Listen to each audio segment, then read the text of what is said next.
Okay, guys, how we doing? Sam here with you. It's the 22nd of August. We're early afternoon here now. After polling members here, overwhelmingly the first choice was for the S&P 500. It's this being a Thursday. We look at traditional assets.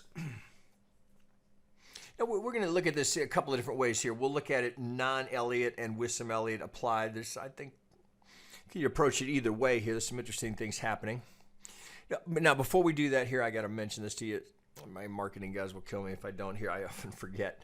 So here, Trade Devils University, right? We are a university, so we are offering a back-to-school special here.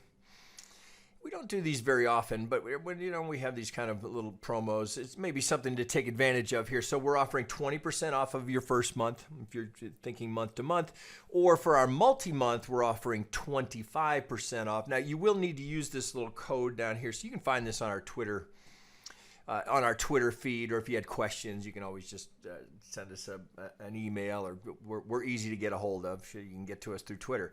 So just wanted to make you aware of that. Now, we are only making 15 of these available, and they do go fast. So if you're interested, if you've been pondering or thinking, maybe I'd like to participate with what they have going on there, this is a way to save a little dough on the way in, right? So just with that acknowledged, here, let's go take a look at the S&P. Okay, guys, here we go. Let's take a look at the S&P. So I've got a daily chart here, and we're going to use no Elliott Wave here. I'm going to show it to you both. We'll do it with and without. I got such good feedback on the Bitcoin video I did, well, not only from members, but pretty broad-based positive feedback. And it's just so funny because no matter how many times I say to members or subscribers that the Elliott Wave is optional, right? You don't have to use it to be successful. It can be beneficial. There are times where it just makes no sense, or it's not adding any value to your analysis. And those are the times where I think you have to be prepared to use your other tool set to analyze the market if you can't get clarity on an Elliott count, or the market has simply not revealed enough for you to make any sort of a prediction about where market is likely to go next, right? And that's so much of what we're doing with Elliott Wave is we're organizing the past to give us a prediction about the future, and it's just that, right? And they change all the time as the market moves and reveals itself. So we get these probability zones, which you hear me talk about all the time. But if a count is unclear, it shouldn't keep you out of the market. So I won't get too far along here before we get some Elliott on this, because I know that's important to many of you, and that's so much a part of our identity out in the marketplace as being Elliott Wave traders. And again, do I use it? Of course, right? I've been doing it for so long, I almost can't help but see 5s and 3s. I mean, it's literally impossible for me not to.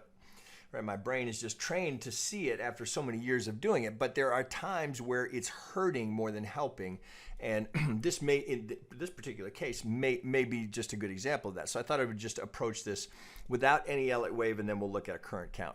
So of course, when I'm just looking at this, you can almost see the channel. Right? So channeling, of course, which is an important part of Elliott Wave analysis here, we can either use it by itself, or we can incorporate it into the Elliott Wave here. But in this case, we should do it by itself. So just the most obvious thing I can see here would be just go from swing low, the extremes, right? From the low here to this pivot here, that was certainly significant. And you can see, right, it's often described this way, that the market, right, defines these trend lines, right, with as well as the channel. It makes it rather easy for us.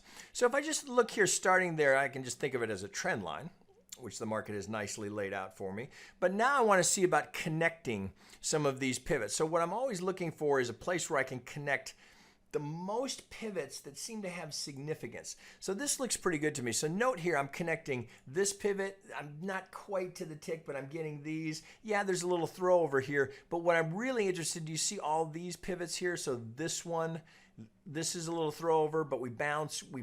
These are right damn near on it. So I think this channel, right, is a good approach. Now, what do you do about all this? Well, here's where you guys have seen me do this before. I'm just going to clone it so I can double it. Right? Now, it would just be like adding additional lines to a set of median lines. It's not easy to do here in TradingView. So if I just double that, well, now you see I'm clipping this upper corner here. So what I get, this nice full framing of the market. The entire move, swing lows, swing highs, everything is self-contained within this double channel. Okay, all well and good. Now, is that helping me with regards to any immediate trade decisions I might make? Well, perhaps, right? And so no ways we're approaching this center line here. But what I'm going to suggest, and what I'll often do is here, I want to know that they're there, but I'm going to take them off here because I want to do some more shorter term analysis here, just in knowing that I can always bring them back, right? If I'm wondering, like, where is that lower trend line? So let's just stay with the daily here for a little bit before we go down to some of the smaller time frames. So everybody and their brother has seen this, right? This is pretty darn obvious. So we can connect those three pivots. So because I can connect three, I certainly want to consider those pivots. Now, as I come down here, it's what do I use? I mean, because I could go here, of course, right? So that's one scenario here. You could use this. But what I will, again, I want to see if I can get the lower level here, so I can connect 1, 2, 3 times. I get that framing of the market here through this channel. So I get 3 connections on top, 3 connections on the bottom. So I like that. So now, same idea. What do I do about this? Well, first thought, right? You could just clone it, do the exact same thing, right? And just bring it down here.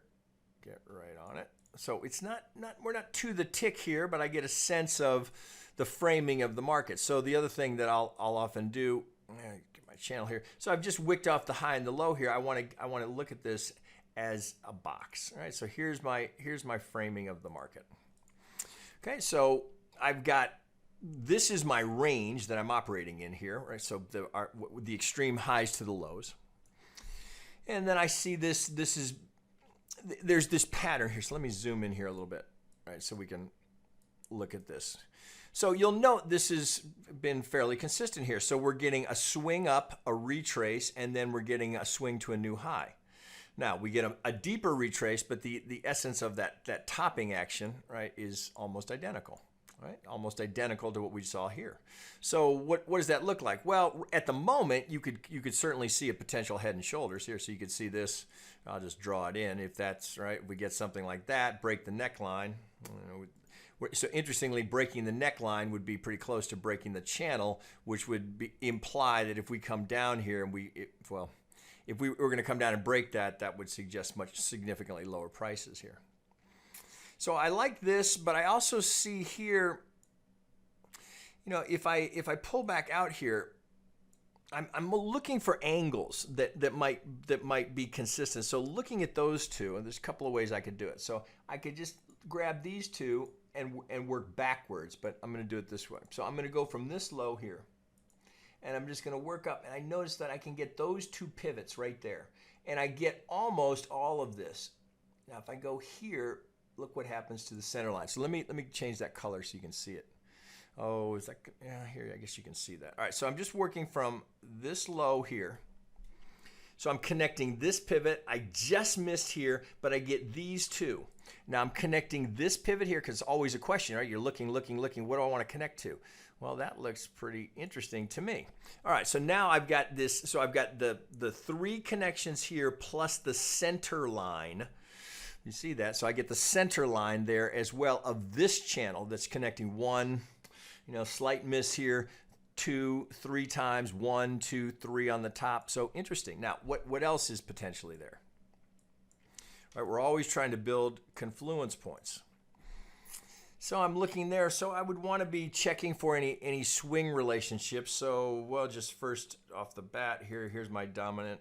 So looking here, well, there's my, from my swing low, swing high, we get between the 50 and the 618. So we have a target up here. Interestingly, that would be my center line here. But let's see if I can get anything additionally. So if I take this from my swing low to my swing high, bring this down here to my pivot, and I get a little confluence there. So the length of this swing, high to low, projected from that retracement, I get right to the 618 of that swing relationship. So I get a little confluence point here.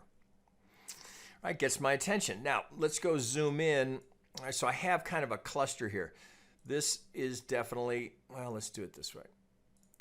This is an area that we want to be paying attention to. All right, so we know we have a potential algo target up here. Now let's go down, let's try the 2 hour here and take a look at this. Is that going to be, no, maybe I got to go. Here, let's go to the 4. Okay. Now, I know that's a lot of lines. Okay, so I'm going to take this off so you can see that. That's 618. So let's just clear this. Oh, shit. Can I not scrunch anymore? I guess I can't. Let me go. So let's try it to the 8 hour. All right, so I'm just paying attention to where I can see swing relationships, and I know I've got an important technical pivot right here. So first, you'll recall, if I'm looking here, you'll recall from this, because we went on great lengths about this, how this was a technical pivot right here. So we got this, so we came down, golden zone, back golden zone. Now we came down here, we had a little stutter at first target, got to and through second target, left a little hanging here, which makes me think it's relative to a swing that's lower. And as you'll recall, that was between the 50 and the 618. But we're kind of in no man's land there. So, but what I'm trying to get to here is that I get this very clear area which I can connect. So if I look left, I can see all of this area here was support, or pardon me, was resistance. So resistance.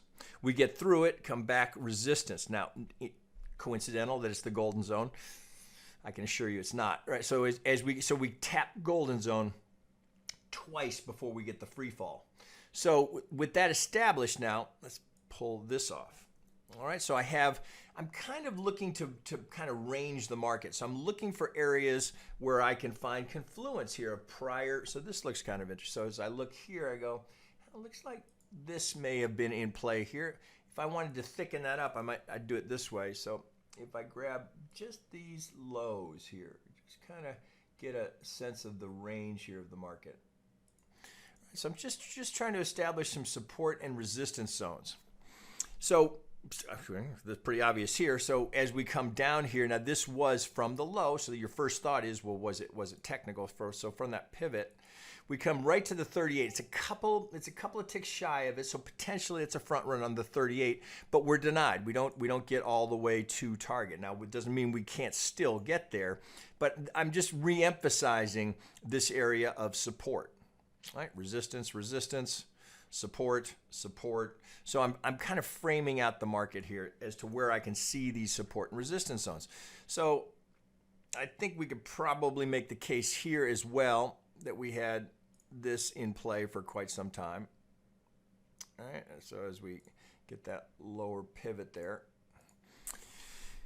Okay, so I kind of noticing here that it was resistance, resistance. Now, we just came up and tested it, so I want to go look in there a little bit more closely here. So I'm going to go to that 2 hour, just open this up a little bit. And so the question is, why are we stopping here?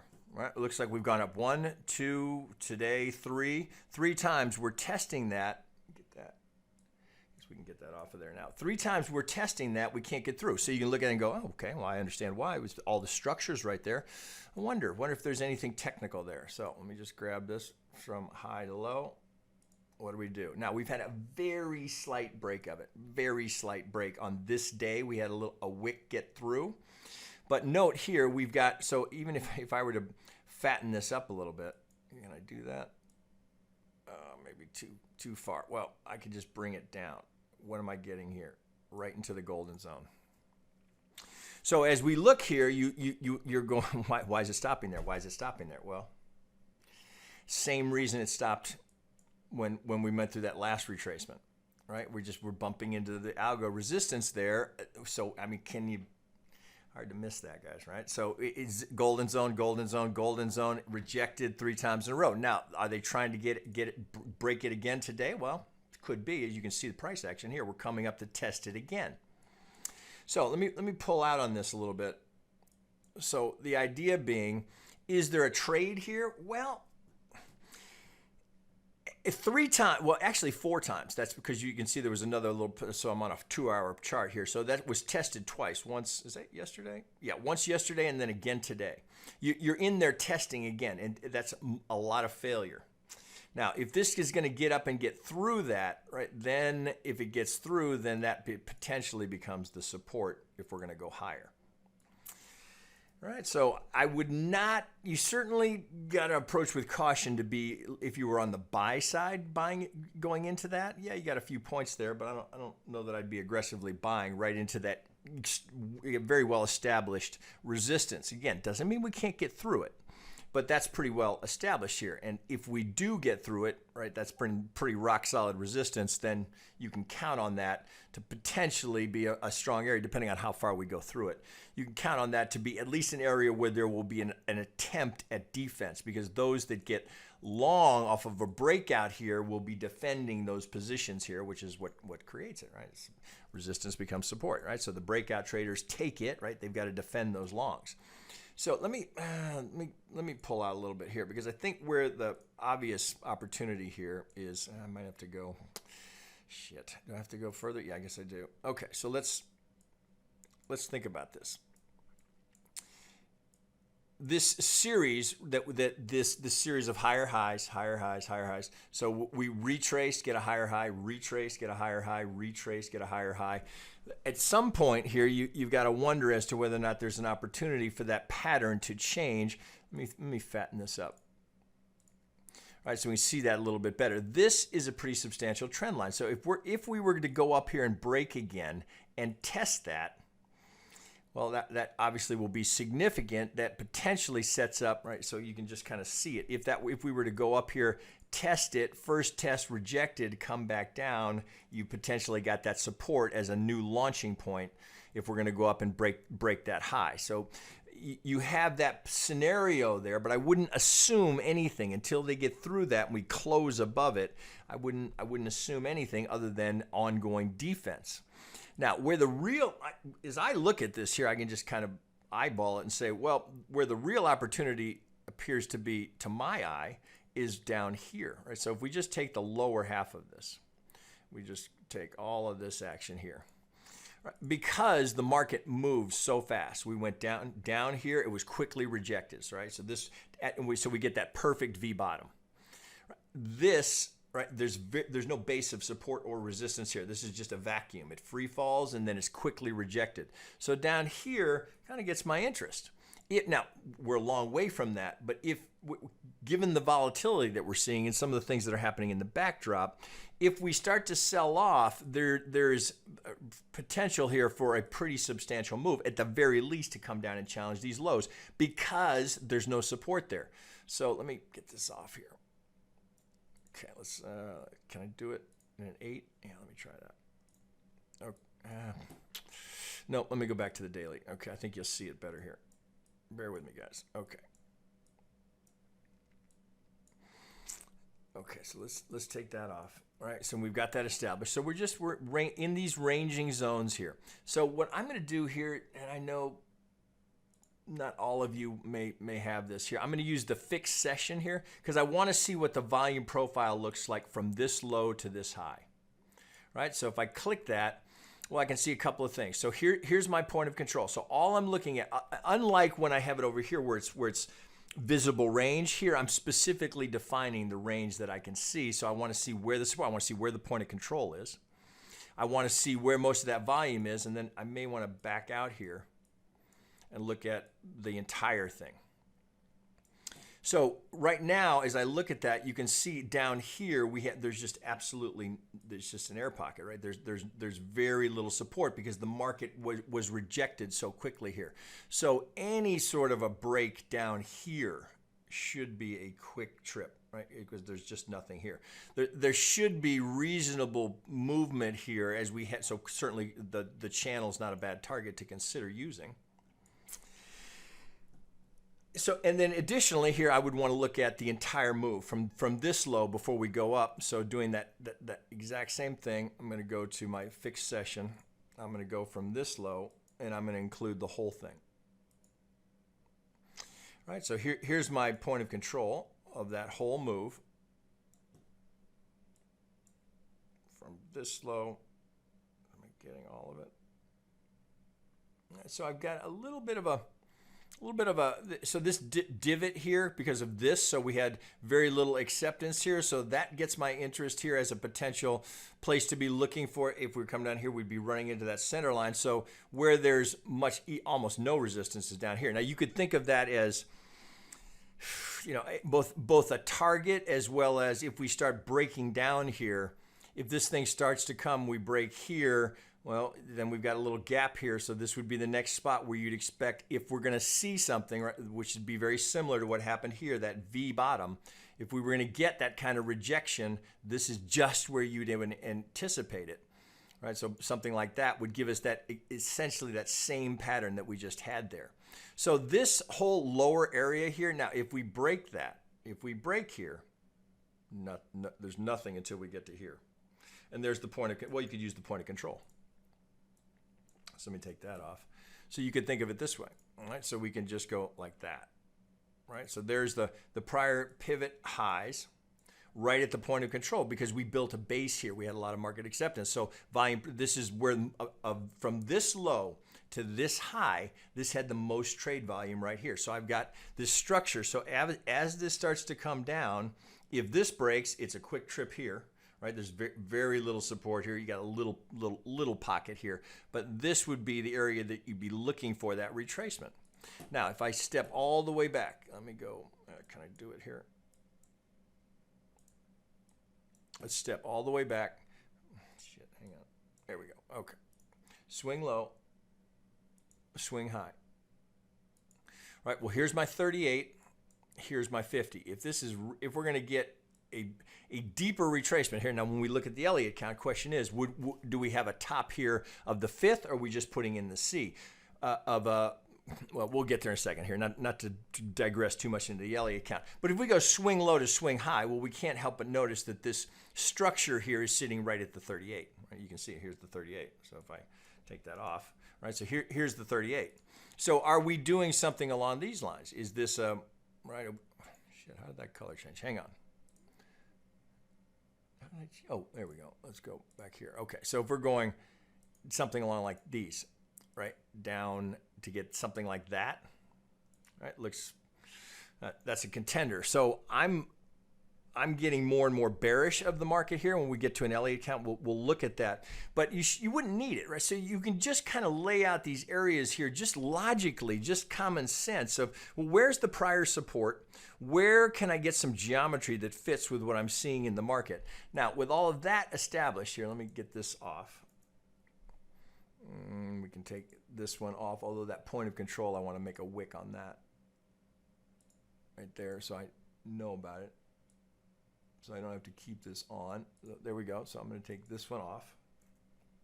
Oops. Let's get you off. Can I get that? There we go. Okay. Now let's go back in here.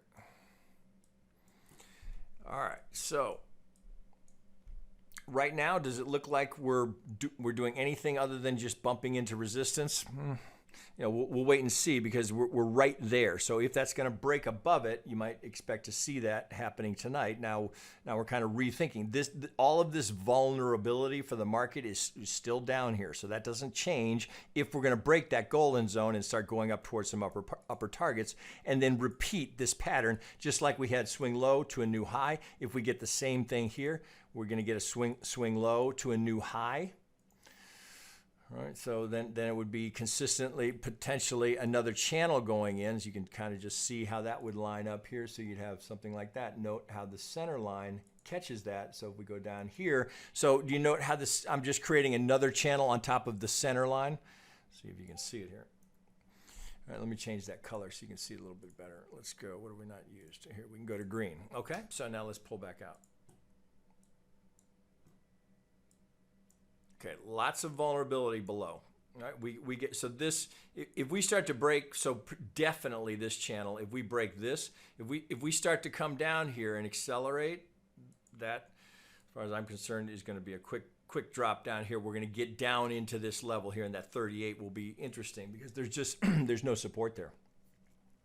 Now, the one other thing that I'll show you here, so sorry, God damn it. So sorry, it's summer here. The allergens are so freaking bad. One other thing that I'll show you here, let me take this off here.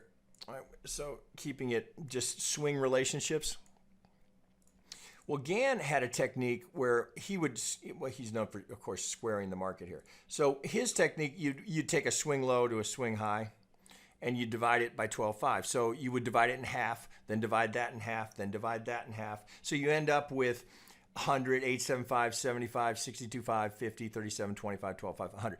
Now, if you keep that going from a swing to a swing, you get Gann targets, so which I'll just change the template. So Gann targets. So we're taking the length of the range, and then we're adding the 12.5 and the 2.5.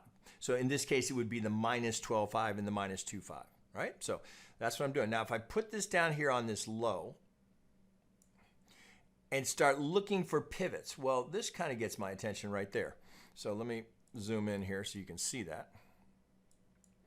So if I take this distance here, that's all I'm doing. I'm taking this distance right here. Okay, I'm projecting up. I get here's the 2.5, here's the 12.5, here's the 2.5. So I get one more confluence point because you'll recall I had that, you'll recall there was a 618. It was back, actually. It was from this one. So we have a nice confluence point here. So I have the 2.5 of this swing, but note what happens here. So I get both targets. So I get the 12.5 and then I get the 2.5 right here. Okay, now if I take this and I keep going, I go to the next pivot and get right here.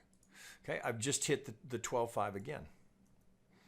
So putting that all together, let's see if I can stack the deck there. Okay, so from the low,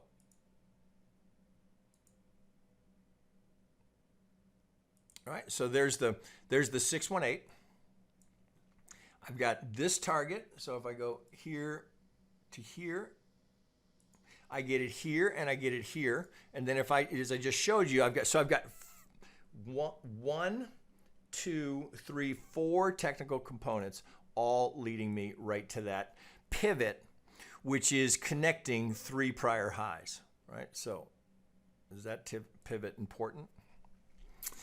Yeah, right. So you come back to swing high to swing low. We just come up and tested that golden zone. Now, if we're going higher, so what would be the next logical thing we do? Here, let me get. I know it gets hard to see in there. All right, so let me get this all out of there. Okay, if we're going higher, no reason to assume that wouldn't continue. So I just take swing low to swing high. Now look what I get up here. Right, so this would imply if we're gonna break that 6.1, if we're gonna break the golden zone here, we're going next. Here's 12.5, here's 2.5. Interesting, huh? So and then that would be, look where that is relative to the channel. Do you see the green channel? So we get that confluence point up here. So if this is gonna continue on with this pattern of higher highs, boy, do I have a big fat target up here at 32. Well, let's call it 32.15. Well, pardon me. Let's call it 32.18. As a reasonable target. So any break here, and then you'd want to look for, is there any other additional confluence I could find there? Well, if I take the low, I might check a couple of these here. Look what that does. All right, do you see what I'm taking there? So I'm taking the swing low to the swing high, just as I did from the low, and then I'd be going right to the 618 to leave that there, which is exactly what I did to get the 618 here from this low. Swing low, swing high, same thing. I'm a little off there on that one. Let's get you right up on there. Okay. So if it's going to break, right? If we break here, you'd be anticipating a push up to challenge that upper piece. So more likely you'd break up here, you'd run into some resistance. There will definitely be a push to hit the stops that are up there, which could be the fuel, right? You know there's a shitload of stops sitting up there. If they can break that, well then here's your first reaction point at 12.5, but here's your target right there, which would give you that secondary confluence here, 618, 618, 2.5 from the low to the high using Gann's technique. Add the channel, add the center line from the original channel that we drew here to give us that technical pivot. Then we'd have another cluster up here, right? Potentially your top. Now, how does that shit? 28 minutes. So a lot to chew on there, right? I'm not really giving you a trade because I don't think there is a trade until you see resolution. Do we get through this golden zone here? If we do, you lose the sell side algo, right? You lose that. So there's no fight from above with regards to an algorithm pulling from the high to the low. All right, so keep that in mind. That would clear the way for this to keep going. All right, I went kind of long here. Okay, let's just do a quick look at the Elliott count. All right, so that now that perhaps starts to fit in here. So here I am from the low here with the count we've looked at before, and there are a couple of different ways you could count it. Per what we're looking at here, because the internal, the third, the subdivision in the third is so clear, I do think we're still in the process of searching for the 4. 1, 2, 3 is in. I do think we have a good candidate here for an expanded flat. 3, 3. We'd be looking for 5 down. Now, 5 down could put us here at the 38, which you'll recall was consistent with what we were just looking at. So we'd be anticipating something along these lines. Here's your 3, here's your B3 for the expanded flat, and then we'd be coming down here towards the 38, which is prime zone for our fourth wave. Right? So that's definitely a candidate. Looking here for swing relationships on that B, so I've got to change this here. So let me go to, right, so we didn't quite make the 272. Not, doesn't invalidate here. It's not it's not a huge move beyond this pivot here. So, but certainly we have all the characteristics here for an expanded B wave here. So a move down, then I'd be looking for something coming the other direction.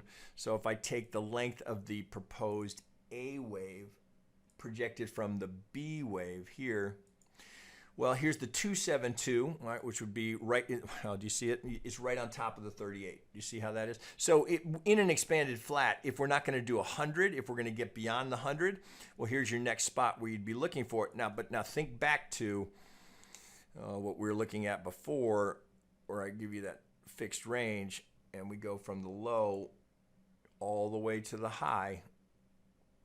All right, that would be, so we haven't, do you see the nice little low volume cluster we have here? Right there.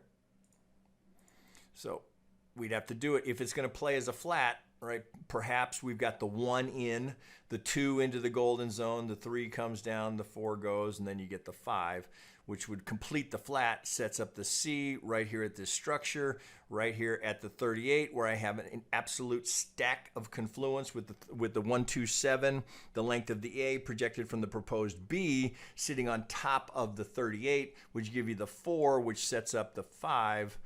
All right, so something along those lines here, and off we go. A lot to chew on, right? So, to project this impulse when all we're doing is just bouncing in that range and testing that golden zone, yeah, it's ambitious, right? And this could certainly, this entire thing could blow up if there's, that entire roadmap could blow up, as is always the case, right? If we push up, we get a big swing up here. Now we're back here reconsidering another alternative. But if you just step out on this and just think about where we are. Oh, let's see. Can I do it? Ah, Jesus. All right. Does that look like this